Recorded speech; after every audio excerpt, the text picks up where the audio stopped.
28장 16절 말씀 제가 먼저 교독합니다. 11제자가 갈릴리에 가서 예수께서 지시하신 산에 이르러 예수를 배웠고 경배하나 아직도 의심하는 사람들이 있더라. 예수께서 나와 말씀하여 이르시되 하늘과 땅의 모든 권세를 내게 주셨으니 그러므로 너희는 가서 모든 민족을 제자로 삼아 아버지와 아들과 성령의 이름으로 세례를 베풀고 다같이 내가 너희에게 분부한 모든 것을 가르쳐 지키게 하라. 볼지어다 내가 세상 끝날까지 너희와 항상 함께 있으리라 하시니라. 아멘. 오늘은 세례의 의미에 대해서 여러분들에게 말씀을 드리려고 합니다. 성찬은 성례는 세례와 성찬입니다. 그래서 오늘은 이 성례의 첫 번째 세례에 대해서 말씀을 드리려고 합니다. 처음 예수님을 믿고 죄사함을 받고 그리고 구원을 받습니다. 이것을 내가 죄사함 받고 구원을 받았다는 것을 표로 남기기 위해서 우리는 세례를 줍니다. 여러분들이 예수님을 믿었다면 이미 세례를 다 받으셨을 것입니다. 예수님을 믿는다고 고백하는 것 자체가 세례의식입니다. 그래서 이 기독교에서는 세례가 참으로 중요합니다. 그래서 오늘 제가 여러분들에게 이 세례의 의미에 대해서 전달을 드리려고 합니다. 세례를 왜 받아야 되는지 아직 세례 받지 않으신 분들이 계셔서 이 세례에 대해서 이제 이걸 왜 받아야 되는가 이런 것들을 오늘 저의 이야기를 듣고 나면 그래서 세례를 받아야 되는구나, 세례가 중요하구나 이렇게 알 수가 있습니다. 로마서 6장 3절에서는 세례는 그리스도 예수의 죽으심과 합하였다고 말씀합니다. 세례는 우리가 세례를 받을 때 예수님이 죽으심과 합하였다 그 얘기를 하신 거예요. 세례는 목사님이 앞에 나와서 네 세례 받겠습니다, 예수님을 믿습니다 고백한 사람에게 오늘날은 지금 약수화돼서 예수님 당시에는 세례는 물속에 훅 들어갔다 나와야 돼요. 온몸이 다 쑥 들어갔다 나온 것이 세례식이었어요. 그거를 이제 침례라고 말을 합니다. 침례는 여러분들이 많이 들으셨을 거예요. 침례 교단이 있습니다. 기독교 안에. 이런 식으로 거기는 이제 세례 의식이 우리랑 좀 달라요. 우리는 간소화시켜서 목사님이 물을 머리에 뿌리면서 성부와 성자와 성령의 이름으로 세례를 주노라. 그럼 세례식이 끝나는데 오늘날은 좀 약소화된 거예요. 간소화된 거입니다. 이렇게 세례식을 받을 때 예수님과 함께 죽었다 이런 표현을 썼습니다. 로마서에서.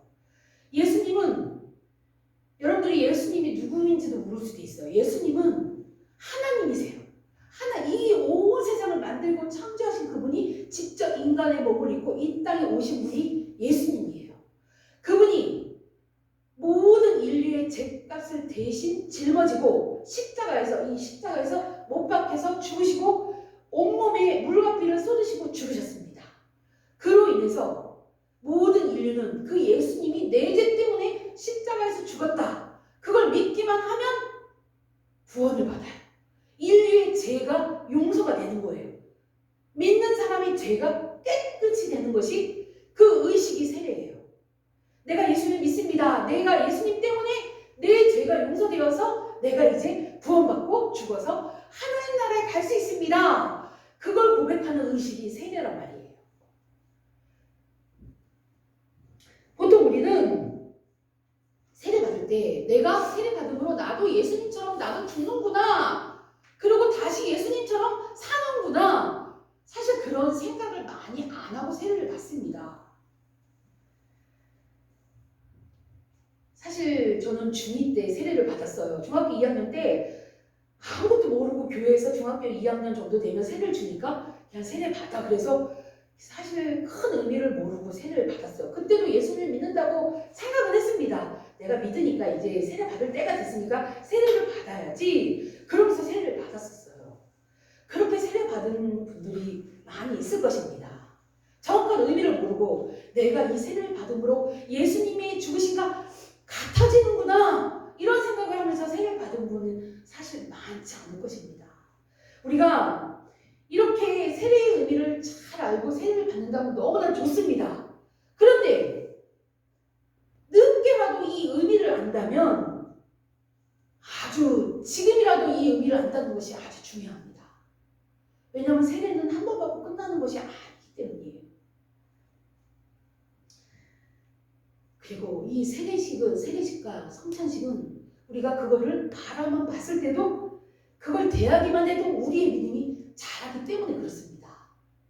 제가 믿음이 자라는 방편, 말씀과 성례라고 분명히 말씀드렸습니다.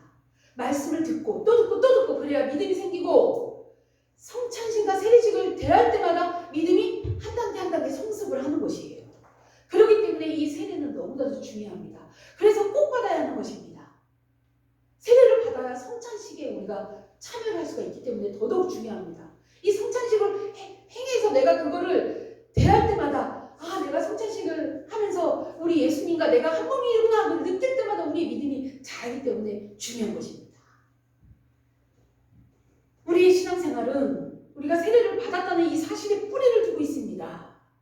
좋은 나무가 깊은 샘에 뿌리를 내리고 거기서부터 생명을 유지시켜서 물을 빨아올리는 것 같습니다.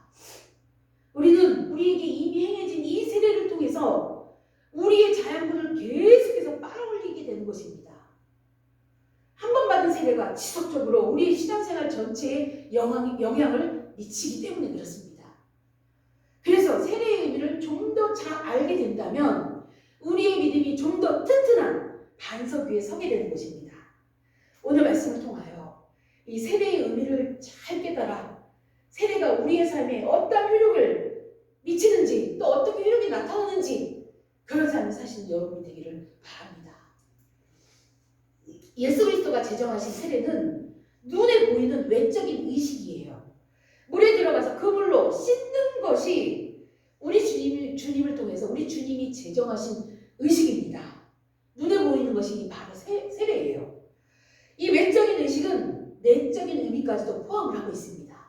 눈에 보이게 물로 몸을 몸속에 푹 담갔다 일어나는 것이 세례인데 이것이 외적으로 눈에 보이는 의식인데 그 안에 내적인 깊은 의미를 담고 있습니다. 이것은 나의 영혼, 나의 몸의 육신의 죄, 더러운 것들이 깨끗이 씻겨져 나간다는 그 의미를 담고 있기 때문에 그렇습니다.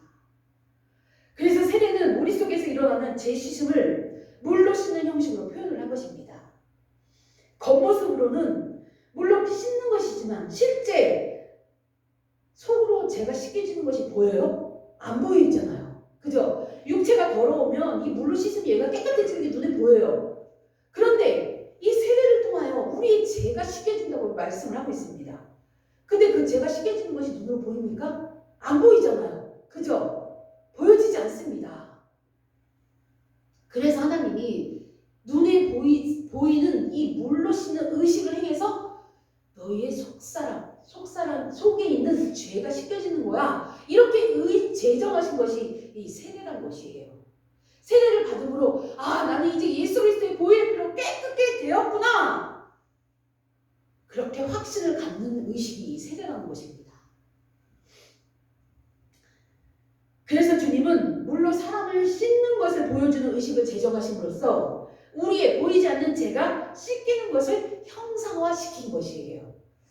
구약 성경에도 정결하게 하는 데에는 물이 많이 사용이 되었습니다. 레위기서에 이제 이것이 자세하게 나오는데 11장에는 부정한 짐승과 접촉했을 때도 이제 옷을 빨게 했고 14장에는 나병 환자, 문둥병자가 깨끗하게 되었을 때 이 문둥병이 고쳐졌을 때 몸을 씻도록 했습니다. 또 15장에서는 유축병, 출혈이 있는 사람과 접촉했을 때 이 사람도 정결해지기 위해서 몸을 씻으라고 이제 이런 내용이 레위기서에 자세하게 나옵니다. 이렇게 성경에서 말하는 정결하지 않고 부정하다는 것은 몸이 지저분하니까 목욕을 해라 이런 의미가 아니에요. 사람이 밖에서 진흙탕을 뒤집어 썼다고 그 사람 부정하다 이런 말을 하지 않습니다. 그죠? 몸이 더러워졌으니까 깨끗이 씻어라 이렇게 말하지 부정하다 거룩하지 못하다 이런 표현을 안 쓴단 말이에요. 성경에서 부정하다 정결하다 이런 의미는 내면적인 것을 말하고 있는 것이에요. 겉에 보이는 더러움이 아닌 속사람의 그 죄를 말하고 있는 것입니다. 성경에서 부정하다고 하는 것은 속사람에 관한 것인데, 그런데 성경에서 레위기서를 보면 옷을 빨든지 아니면 목욕을 하라는 말로 이제 너 목욕을 해야지 정결하게 돼, 이런 표현법을 썼어요. 이것이 바로 의식적인 상징을 말하고 있는 것입니다. 네가 부정했으니까 네 몸이 더러워서가 아니라 네가 죄를 지었으니까 이 죄가 없어지기 위해서는 말씀대로 목욕을 해야 돼, 이런 표현을 쓴 거예요. 몸을 씻는 것은 실제 속사람이 정결하게 되는 것을 상징적으로 보여주는 제의적 의식인 것입니다. 세례가 바로 이런 예에 해당을 합니다. 세례는 본질적으로 죄를 씻는 것을 눈에 보이는 물로 몸을 씻는 것으로 형상화시켜서 보여지게 하는 것이 세례라는 것이에요. 말이 조금 어렵지만 이해하기 쉽게 씻는다는 의미로 세례식을 거행한다, 그거예요. 이 세례식을 거행함으로 우리의 속에 있는 더러운 죄들이 다 깨끗게 되었다, 형상화시켰다, 그거예요. 눈에 보이는 의식으로 세례식을 거하는 것 뿐이라는 것이에요. 세례는 본질적으로 죄를 씻는 것을 눈에 보이는 물로 몸을 씻는 것을 말하는 것입니다.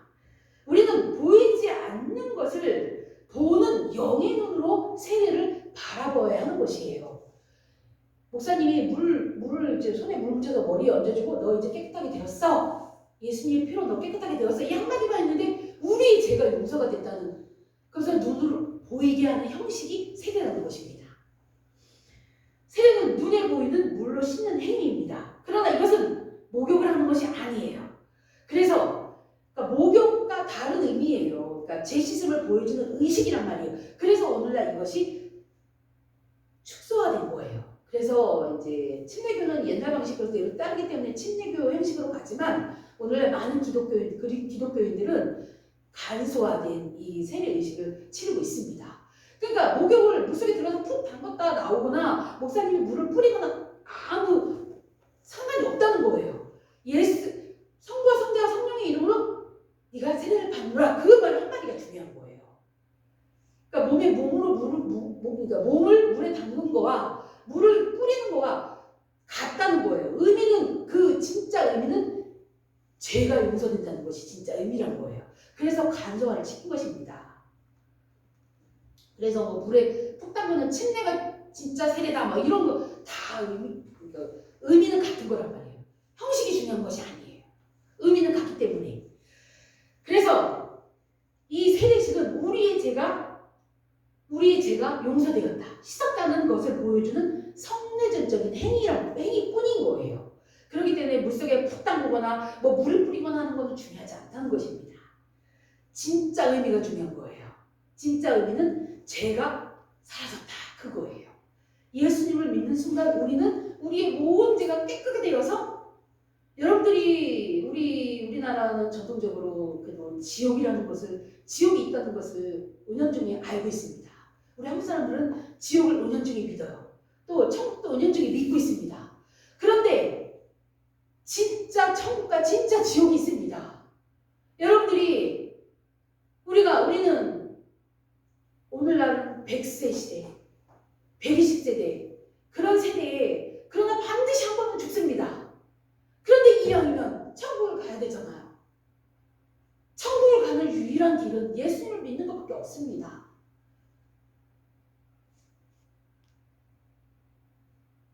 그것을 믿어야 우리는 천국을 갈 수 있습니다. 좋은 곳에 갈 수 있다는 것이에요. 제 말이 진리입니다. 예수님을 믿지 않으면 절대 천국에 갈 수 없습니다. 다른 종교를 갖고 계셔도 이 사실은 변하지 않습니다. 여러분들이 지금은 제 말이 믿겨지지 않을 수도 있습니다.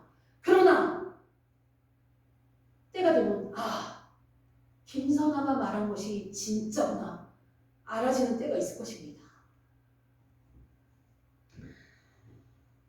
그러므로 우리는, 성도들은 육의 것, 형식을 보면서도 거기에 머무르지 않고 눈을 들어 보이지 않는 세계, 이 영의 세계에서 일어나고 있는 것들을 바라볼 줄 알아야 되는 것입니다. 그래서 영적인 눈을 가지라, 이런 말을 그래서 하는 거예요. 이 세례를 바라볼 때 영적인 눈으로 세례를 바라봤을 때 이 세례가 너무나도 은혜가 충만하고 이 성찬이 은혜가 넘치는 거예요. 왜냐하면 우리 주님이 나 때문에 죽으셨다는 걸 다시 한번 내가 깨닫는 시간이기 때문에 그렇습니다. 사도행전 22장 16절에 말씀합니다. 이제는 왜 주저하느냐? 일어나 주의 이름으로 불러 세례를 받고 너희는 죄를 씻으라. 이런 말씀을 합니다. 세례를 받는 것은 외적인 행위이지만 사도 바울은 세례를 받는 일과 죄를 씻는 일을 동일시하고 있습니다. 세례를 받음으로 네 죄가 씻겨져 같다고 표현을 하고 있는 것입니다. 고린도전서 6장 11절에도 말씀합니다. 너희 중에 이와 같은 자들이 있더니 주 예수 그리스도의 이름과 우리 하나님의 성령 안에서 씻음과 거룩함과 의롭다 하심을 받았느니라. 아까 사도행전 말씀과 같은 맥락이에요. 세례를 받음으로 너희는 씻고 거룩하고 의로운 자가 되는 거야. 같은 말씀을 고린도전서에서 하고 있습니다. 세례를 받는 일과 실제로 거룩하게 되고 의롭게 되고 깨끗하게 되는 것이 정결하게 되는 것이 동일하다고 말씀하고 있는 것입니다. 에베소서 5장 26절에도 말씀합니다. 이는 곧 물로 씻어 말씀으로 깨끗하게 하사 거룩하게 하시고 물로 씻어 이건 세례를 받아요. 세례를 받음으로 깨끗하게 되어서 거룩한 사람이 되는 거야. 그래서 하나님을 아버지라 부를 수 있는 자녀가 된 거예요. 물로 씻는 이 외적인 행위가 사람의 속과 육체와 속을 깨끗하게 하고 거룩하게 한다고 말씀하고 있는 것입니다. 겉에 있는 몸을 씻는데 속사람이 씻어져서 하나님께 거룩하다고 그런 말을 듣는 것이에요. 세례를 받음으로 그것이 된다는 것입니다. 히브리서 10장 22절에서도 말씀합니다. 우리가 마음의 뿌림을 받아 악한 양심으로부터 벗어나고 몸은 맑은 물로 씻음을 받았으니 참마음과 온전한 믿음으로 하나님께 나아가자고 또 말씀합니다.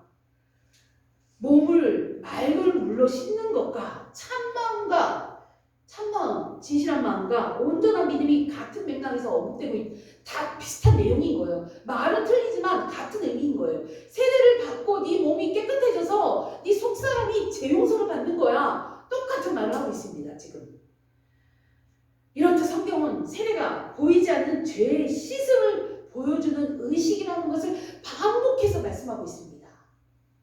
성도 여러분, 세례의 의미를 잘 기억하시고 세례는 죄 씻음을 받는 행위다, 의식이다. 이 의미를 잘 기억하시고 확실히 죄가 씻겨짐을 믿는 여러분들이 되기를 기도합니다.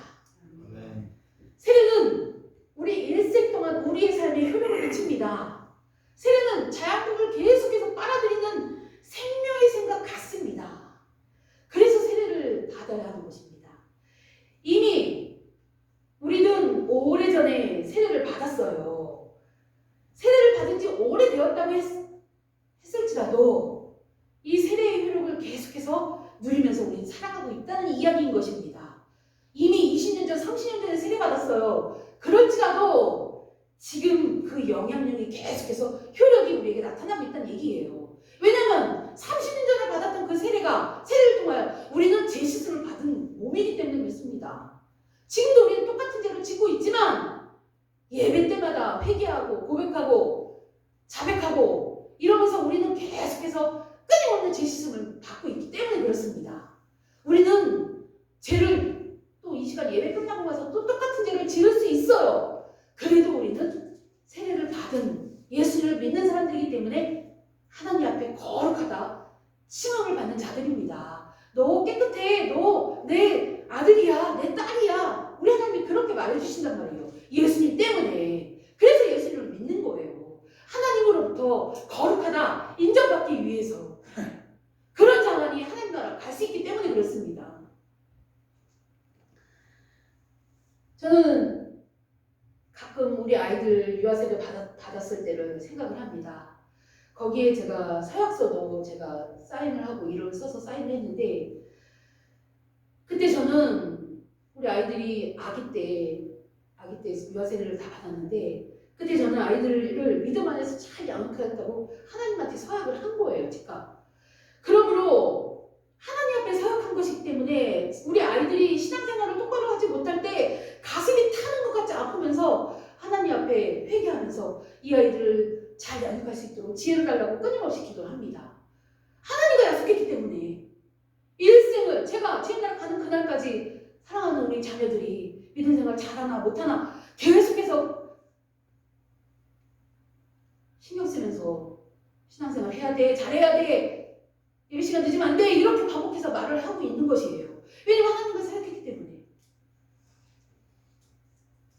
서약은 과거에 행한 일이지만 그 서약이 부모의 평생에 효력을 미치는 것입니다. 이 세례가 그렇다는 것입니다.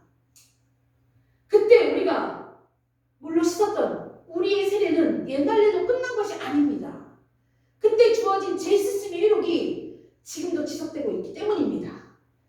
그때 주어졌던 성령 하나님이 지금도 내 신앙생활을 지속하는데 원동력인 것입니다.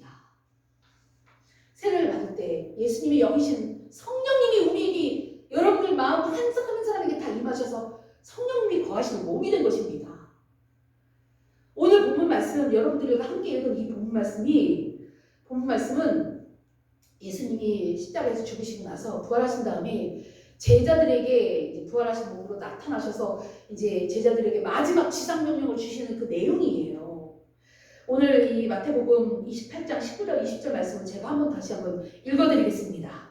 그러므로 너희는 가서 모든 민족을 제자로 삼아 아버지와 아들과 성령의 이름으로 세례를 베풀고 내가 너희에게 분부한 모든 것을 가르쳐 지키게 하라. 볼지어다 내가 세상 끝날까지 너희와 항상 함께 있으리라 하시니라. 이것은 주님이 하나님 나라로 승천하시기 전에 제자들에게 주신 마지막 명령이에요. 너희들 세상에 나가서 믿지 않는 자들에게 말씀을 전해 복음을 전해서 그들이 예수님을 믿고 구원받아 세례를 그들에게 주어 이렇게 말씀하신 거예요. 그런데 여러분들이 이 말씀 속에 알아야 될 게 있어요. 우리 주님은 너희들 제자 삼아 세례 줘, 그걸로 끝이 아니에요. 우리 주님이 덧붙여서 약속하신 내용이 있습니다. 그 내용이 뭐예요? 20절 끝부분에 있어요. 내가 세상 끝날까지 너희와 항상 함께 있을게. 너 하나님 나라 가는 그날까지 내가 너와 영원히 함께 있을게. 이 약속을 우리에게 주셨어요. 우리 주님은 세례를 주시면서 거기에 영원히 함께 계심을 언급하셨습니다. 세례에 주님이 함께 하겠다는 그 약속이 요소가 함께 들어있다는 것입니다. 우리 세례는 단순히 세례 받을 때의 요소만 들어있는 것이 아니에요. 거기에는 세례가 시행될 때 영원히 함께 계시겠다는 우리 주님의 약속이 함께 들어있는 것입니다. 우리 주님은 보혜사 성령을 선물로 주시겠다고 약속하시면서 영원히 함께 하시겠다고 약속하셨습니다. 여러분들 마음속에는, 예수를 믿는 여러분들 마음속에는 성령님이 함께 계신 거예요.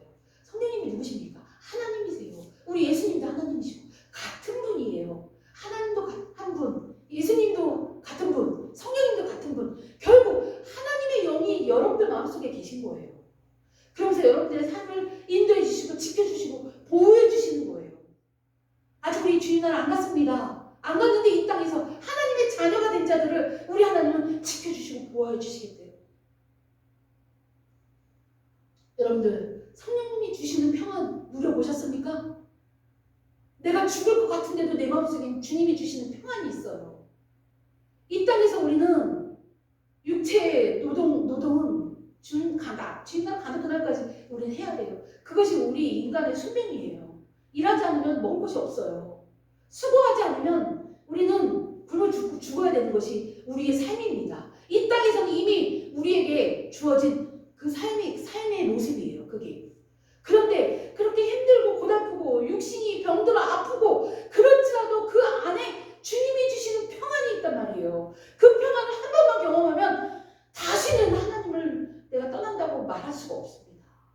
여러분들이 주님이 주시는, 우리 성령님이 주시는 그 평안을 마음속에 누려보시기를 저는 정말로 삶 속에서 경험을 한 번만이라도 해보시기를 간절히 소원합니다. 우리 주님이 주시는 평안은 내가 죽을 것 같을지라도 그 순간을 견디게 해주시는 평안이에요. 그 평안을 우리 주님이 우리에게 주셨습니다. 근데 예수를 믿는다고 하면서 그 평안을 누리며 살지 못하는 백성들이 많아요. 하나님의 자녀들이 많아요. 안타깝습니다. 우리는 우리 주님이 영원히 너희와 함께 하겠어. 이 약속을 세례받을 때 성령을 받음으로써 우리에게 이미 이루어졌고 또 그 성령을 통해 우리의 이후의 삶, 주님 나라 가는 그날까지의 삶까지도 지속적인 성령의 역사하심을 우리의 삶 가운데 있다는 것을 말하고 있는 것이에요. 근데 여러분 살아가면서 지금 현재 살아가면서 성령의 역사를 느껴보셨습니까? 경험해 보셨습니까? 함께 하시는 그 성령님이 내 안에서 어떻게 역사하시는지 경험을 해보셨습니까? 그런 경험을 했다면 진짜 하나님의 자녀인 것이에요. 그런 신앙생활을 우리는 해야 되는 것입니다. 우리는 세례를 단 한 번 받았을 뿐인데 그 세례가 지금까지 우리의 삶에 영향을 미친다고 말하고 있는 이유가 여기에 있는 것입니다. 우리가 세례를 받을 때 우리에게 오신 성령께서 우리의 모든 삶을 간섭하고 계시는 거예요. 근데 우리는 간섭하지 마세요. 내 맘대로 할 거예요. 그러면서 살고 있단 말이에요. 그것이 우리의 모습이에요. 내가 하고 싶은 거 내 맘대로 하고 살고 싶어요. 이 믿는 사람의 모습이 이래요. 오늘날. 그래서 기독교가 욕을 먹는 거예요. 우리는 그렇게 살면 안 돼요. 성령님 내 속에서 역사하신 대로 성령님 뜻을 순종하며 살아야 하는데 그렇게 살지 못하고 있기 때문에 많은 기독교인들이 믿지 않는 사람들보다 더 못한 삶을 살며 욕을 먹고 있는 것이 오늘날 기독교의 현실인 것입니다. 우리 기독교인들은 바뀌어야 돼요. 성령님이 인도하시는 삶으로 살아야 하는 것입니다. 성령께서 지금도 우리의 마음속에 계십니다. 세례는 한 번 받았지만 우리의 삶 속에서 죄가 일어나려고 할 때마다 성령님께서 우리에게 훈계하시면서 그러면 안 돼! 말씀하시고 있다는 얘기예요. 그 소리를 들으시고 성령님의 인도하심을 받는 여러분의 삶이 되기를 간절히 기도합니다. 그리고 또 우리가 고달프고 힘든 삶을 살아갈 때도 성령께서 우리에게 영광스러운 미래가 있다는 것을 깨닫게 해줘요. 아, 지금은 내가 힘들지만 하나님 나라 가서 천국 가서 내가 평안히 살 거야. 그거를 우리에게 상기시켜준단 말이에요. 그래서 그 나라 바라보며 우리가 살고 있는 것입니다. 여러분 신천지 너무나도 방송에 많이 나와서 신천지 알죠? 신천지인들이 왜 그렇게 우리 기독교인들보다 뛰어나게 그들 종교에 진짜 헌신하고 충성하고 있습니다. 왜 그래요 그들이? 14만 4천 명에게 들기 위해서. 14만 4천 명이 뭐예요? 천국 가는 숫자예요. 그 천국 가는 숫자에 들으려고 그들은 모든 삶을 집어던지고 그 신천지에가 충성하고 있어요. 우리는 기독교에서는 이단이라고 합니다. 이단인데 그들의 모습을 보면 대단하다는 표현을 쓸 수밖에 없어요. 그렇게 충성하는 이유가 천국 가기 위해서래요. 천국 가는 그 명단에 들기 위해서. 정말 대단하죠. 그런데 그들을 이단이라고 합니다. 14만 4천 명이 천국 들어가는 그 숫자가 아니에요. 성경을 잘못 이해하고 그들은 왜곡해서 가르치기 때문에 이단이라고 말하는 것이에요. 근데 신천지 모습을 바라보면서 우리 기독교인들은 회개해야 돼요. 저렇게 하나님 나라 가려고 저렇게 충성하는데 우리는 어떻게 살고 있나? 삶 속에서 정말 하나님 나라 바라보며 주님이 주시는 평안 누리며 주님의 인도하심에 따라 선하게 살고 있나 돌아봐야 하는 것입니다. 우리가 세상에 허튼 생각으로 마음이 무뎌질 때 우리에게 세례의 능력을 떠올리게 하시면서 성령님은 우리 마음속에서 역사합니다. 세상 것들을 물리치고 하늘에 있는 거룩한 자녀의 삶을 이 땅에서 살아가도록 우리에게 성령님은 지금도 일하고 계시는 것입니다. 여러분들 마음속에서 여러분들이 하나님 뜻대로 하나님 자녀답게 살아가도록 역사하고 계시는 것입니다. 그 소리를 들으시고 그 음성에 순종하시는 여러분이 되기를 정말 소원합니다. 성령님은 지금도 여전히 여러분들 안에서 우리 안에서 일하고 계십니다. 성도 여러분, 우리가 오늘 들은 말씀대로 우리가 실제로 이 세례에 깨끗하게 하신다. 성령의 능력 안에서 우리가 이 세상에서 살 수 있다면 우리의 삶은 이전에 미처 알지 못했던 신앙생활의 풍성함이 삶 속에서 드러날 것입니다. 성도 여러분, 세례의 의미를 알고 삶에서 이 신앙생활의 풍성함이 드러나시는 여러분이 되기를 기도합니다. 아멘. 그리고 우리를 구원하시고 제3의 표로 세례를 베푸신 우리 주님과 영원히 함께 하시는 여러분들이 되기를 축원합니다. 기도하겠습니다. 아버지 하나님, 은혜를 감사합니다. 오늘 세례의 의미를 알게 하시니 감사합니다. 우리가 20년 전, 30년 전에 받았던 이 세례로 우리의 죄 씻음이 영원히 이루어지겠다는 것을 알게 하시니 감사합니다. 그리고 우리 주님이 우리와 영원히 함께 하시겠다고 약속해 주심도 감사합니다. 아버지 하나님, 이 세례를 받고 우리 주님과 영원히 함께 살면서 주님 나라 가는 그날까지 이 땅에서 살면서 신앙생활의 풍성함이 드러나는 하나님의 귀한 백성들이 되도록 인도해 주시옵소서. 모든 영광 주님께 올려드리며 우리 주 예수 그리스도의 이름으로 기도합니다. 아멘. 찬송가 453장 찬양 부르겠습니다. 준비하